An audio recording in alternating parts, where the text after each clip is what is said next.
I'm a Sabon CEO. Of course, I make sure may dala akong face mask every time na pupunta ako sa production for safety purposes. I'm a Sabon CEO. Of course, I make sure may dala akong bota every time na pupunta ako sa production para iwas an-an. I'm a Sabon CEO. Of course, dapat simple lang yung suot ko every time na pupunta ako sa sabunan. I'm a Sabon CEO.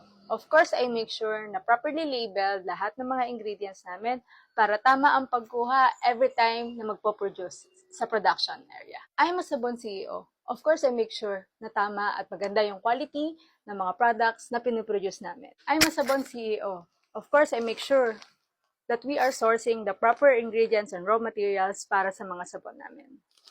Okay, mas maganda itong isa.